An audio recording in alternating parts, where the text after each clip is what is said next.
I was born in Murray Hill, just outside of Youngsville. 4 of us boys. I was in the airborne troop. My twin brother was in the 5th Ranger Battalion. And my next to the oldest brother, he was in the 28th Infantry. He got killed over in the Harrington Forest. And then my oldest brother, he was in Santa Ana Air Base. He was a cook. We didn't count him too high. Had 3 staff sergeants and 1 buck sergeant. My brother that was a cook was a buck sergeant. There you go. Your brother died in the Harrington Forest. How did that impact your family? I don't know. They didn't tell us for a long time. Me and my twin brother were overseas. So we figured right along he was dead, you know, but they were afraid we'd try to take revenge out or so they kept quiet about it.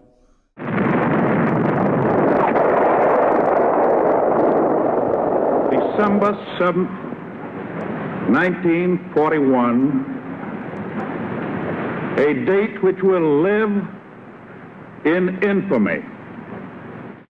We worked in Buffalo then, and we were on our way home that night when we heard about it. We were just out of Sugar Grove a little ways. Of course, we never heard of Pearl Harbor, so we didn't even know anything about it. Volunteering for parachute school. Yeah. Why? I didn't want to go, but I had this buddy of mine. He was from Alabama. I was on CQ one Sunday, and he come in there, and he wanted me to join. He talked to me all day. I said, "You're crazy."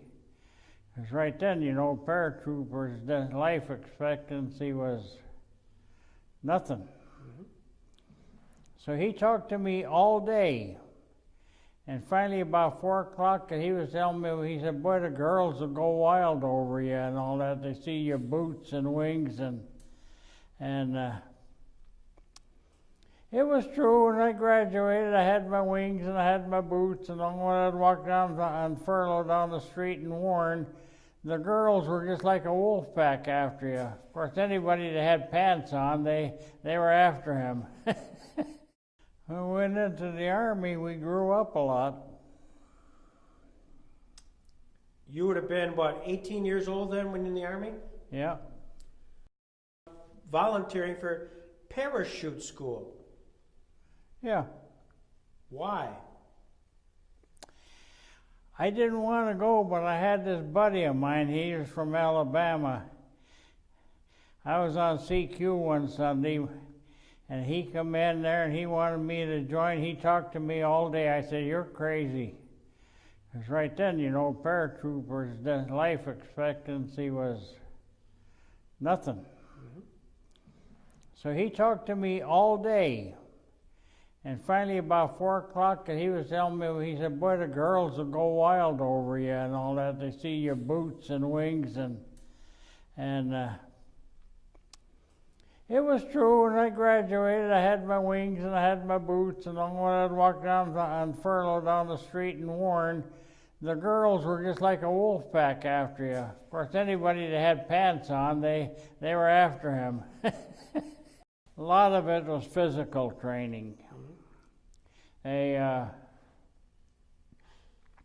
First week was mostly all physical.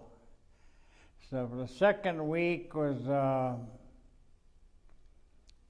physical in the morning, and we learned how to pack chutes in the afternoon. They had us in a big hangar, and 2 tables and an instructor was on each table. So we were learning how to pack the chutes. In the third week,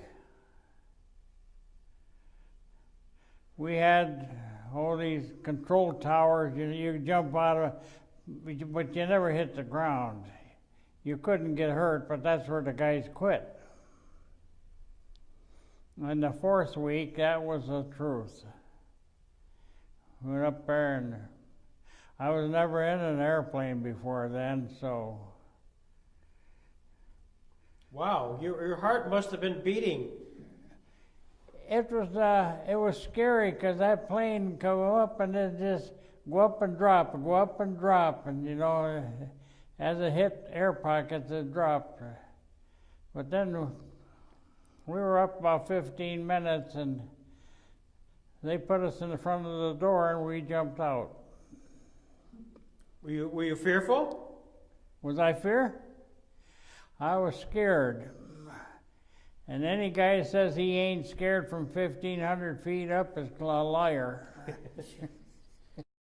But once you get that opening shock, there's nothing in this world that's prettier than floating down with that parachute.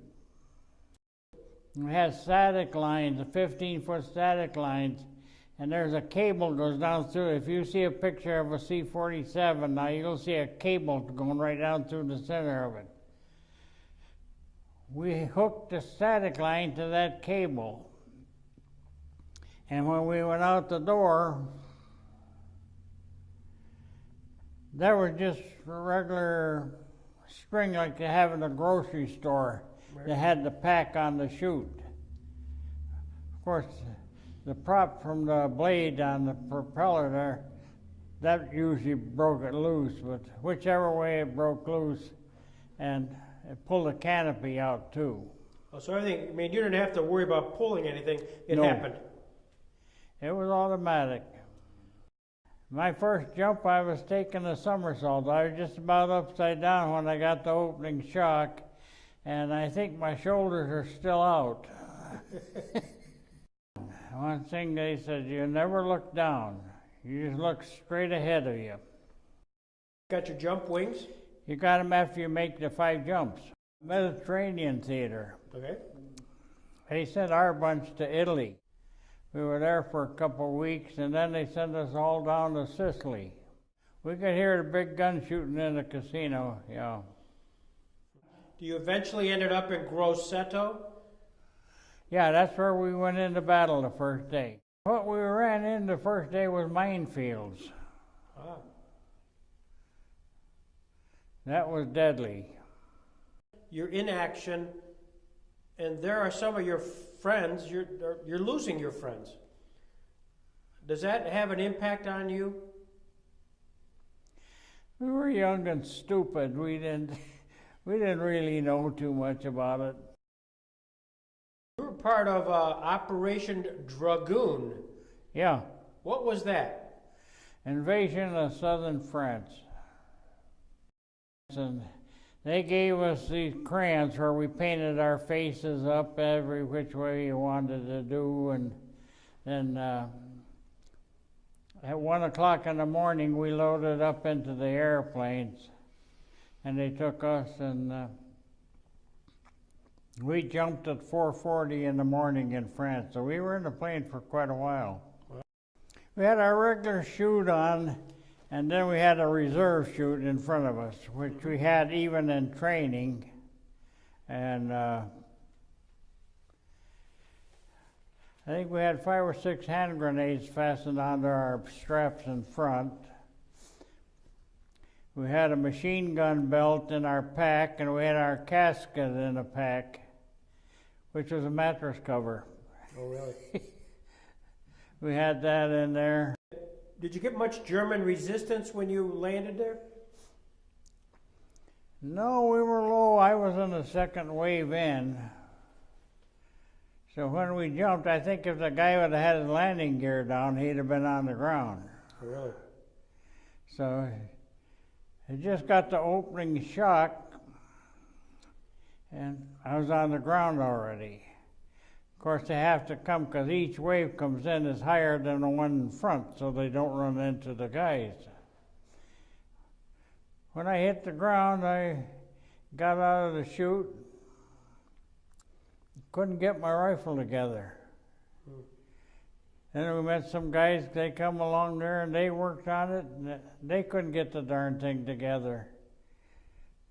So I seen a little shed there, and I run over to it, and my company commander was standing in the doorway there. Really?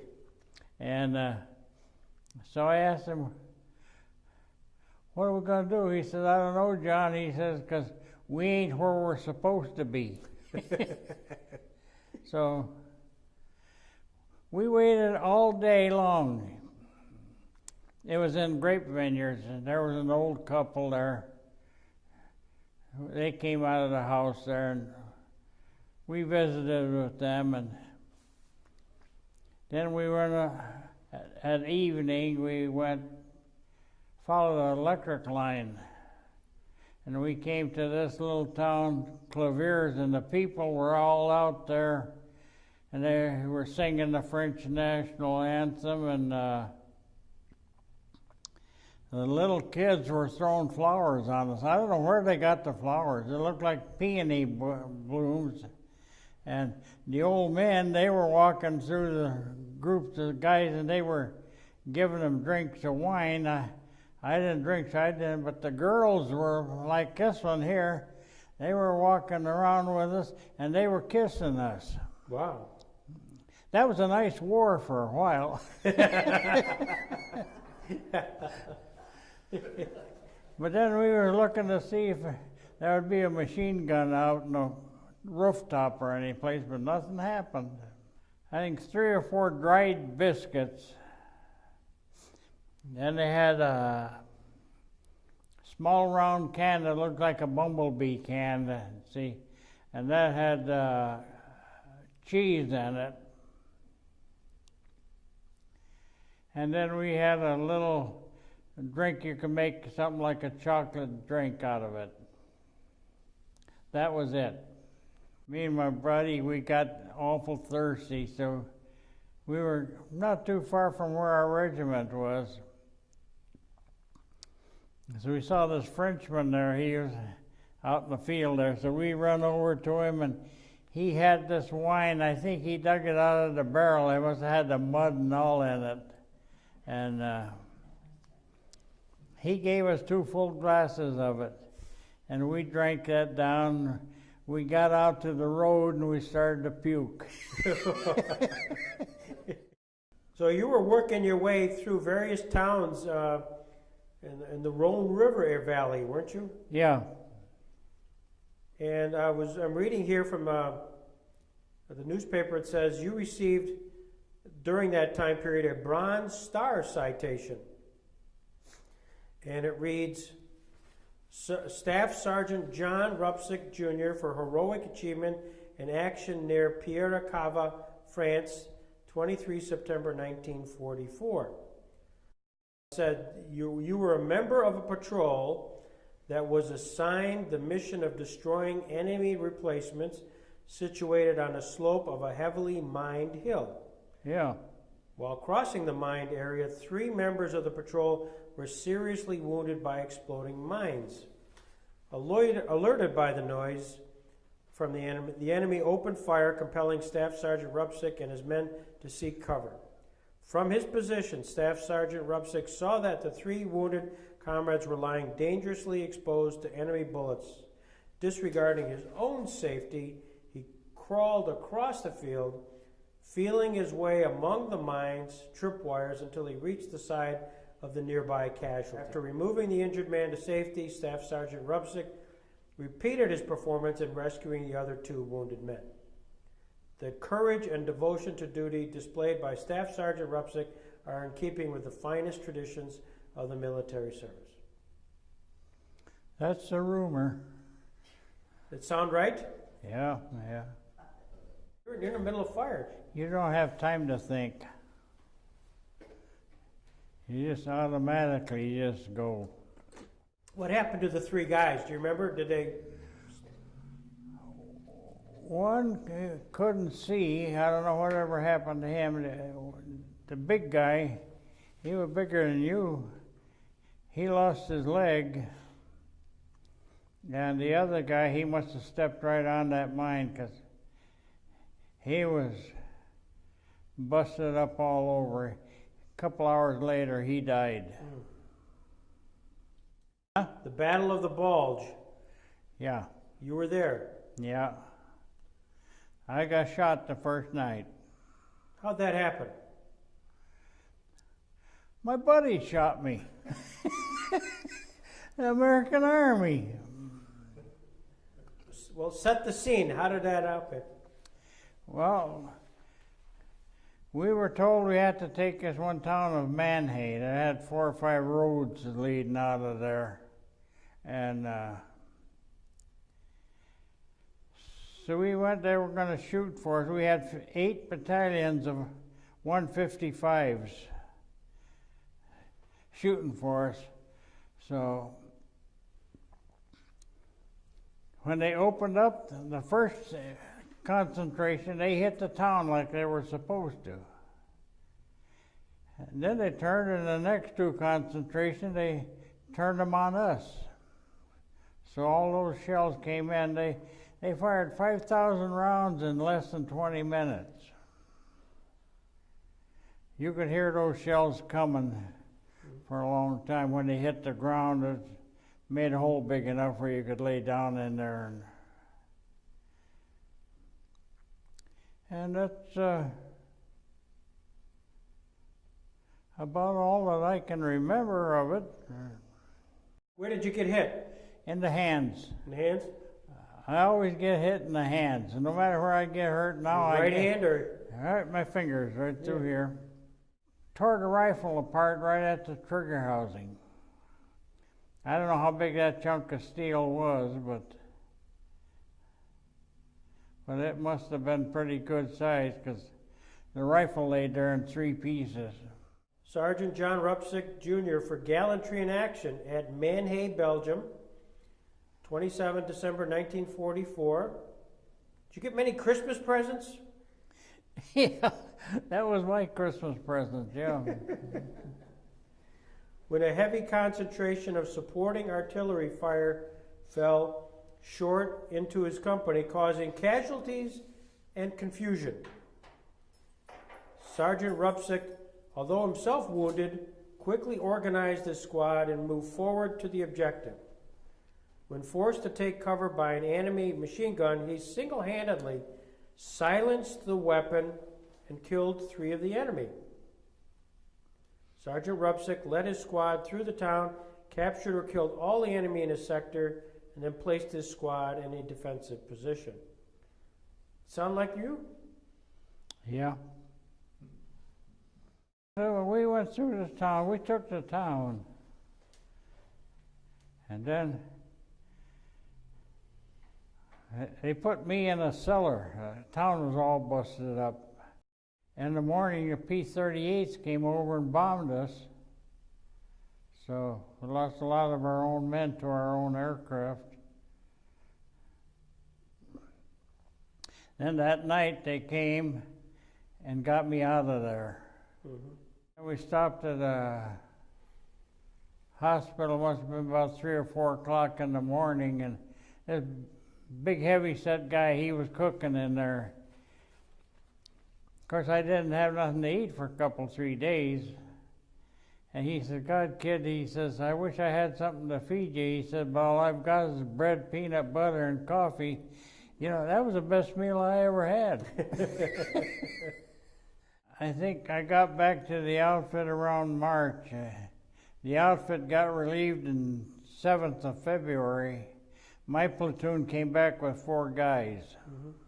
Gosh. We must have had 15, 16 guys in a squad at that time. Yeah. Lost them all. After the war ended in Europe, did you have a chance to go to the Pacific? Yeah, but I fought in 2 theaters of operation, so the regimental commander said, no, you're going to stay here. He wouldn't let us go. Was there a big reunion when you came back home? Came home and walked down the street in Warren like nobody ever saw me.